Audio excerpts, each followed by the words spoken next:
হাদির উপর হামলা একটি বিচ্ছিন্ন ঘটনা উল্লেখ করে প্রধান নির্বাচন কমিশনার এএমএম নাসির উদ্দিন বলেছেন, এই ঘটনায় নির্বাচন নিয়ে কোনো শঙ্কা নেই, যতই বাধা আসুক সময় মতো নির্বাচন হবে। এদিকে ইউরোপীয় ইউনিয়নের রাষ্ট্রদূত মাইকেল মিলার বলেছেন, বাংলাদেশের আগামী নির্বাচন অবাধ, সুষ্ঠু ও গ্রহণযোগ্য হবে এমন প্রত্যাশা সবার সাথে তাঁরও। আসমা আক্তার নুপুরের রিপোর্ট। প্রথমবার ভোটার তালিকায় অন্তর্ভুক্ত হয়ে ভোট দেওয়ার সুযোগ পেয়ে উদ্বেলিত তরুণরা, আবার কেউ কেউ আরও 10-12 বছর আগে ভোটার হয়েও প্রথমবারের মতো ব্যালটে সিল দেওয়ার সুযোগ পেয়েছেন জেন ভোট ফেস্টিভ্যালে। তারুণ্যের ভোট উৎসব উদ্বোধন করে প্রধান নির্বাচন কমিশনার বলেন, 69, 71, 24-এ তরুণরাই পথ দেখিয়েছে। আগামী নির্বাচনেও থাকবে তারুণ্যের অগ্রণী ভূমিকা।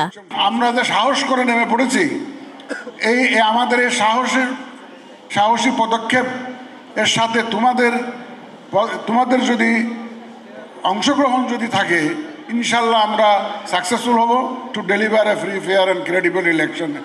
ইনশাল্লাহ এটা আমরা একসাথে মিলেই করব। ইলেকশন কমিশনের একার পক্ষে সম্ভব নয়, সবাইকে নিয়ে আমরা এটা করব। হাদির উপর হামলার ঘটনা ভোটে বাধা হবে না বলেও অভিমত তার। সিইসি বলেন, অতীতেও দেশে এই ধরনের ঘটনা ঘটেছে। আইনশৃঙ্খলা অবনতি হলো কোথায়? একটু মাঝে মধ্যে দুই একটা খুন খারাপি হয়। এই যে হাদির একটা ঘটনা হয়েছে, আমরা এগুলো বিচ্ছিন্ন ঘটনা বলে মনে করি। এই ধরনের ঘটনা তো সবসময় ছিল। আগে কি আহসানুল্লাহ মাস্টার খুন হয় নাই? এরকম তো অনেক আগে হয়েছে, ঘটনা তো অনেক আছে। আমাদের কিবরিয়া সাহেব, যে ফরমার ফরেন মিনিস্টার কিবরিয়া সাহেব খুন হন নাই?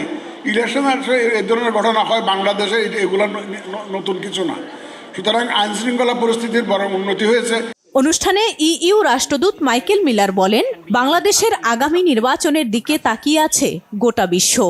And I am inspired by this festival's promotion of inclusivity. The presence and leadership of young women matters. Accessibility matters. Democracy is strongest when everyone belongs, when participation is at its highest. So let me end with two messages that I cannot stress enough. Your vote matters and your voice matters. সুষ্ঠু গ্রহণযোগ্য নির্বাচন আয়োজনে সর্বাত্মক সহায়তার আশ্বাসও দেন EU রাষ্ট্রদূত।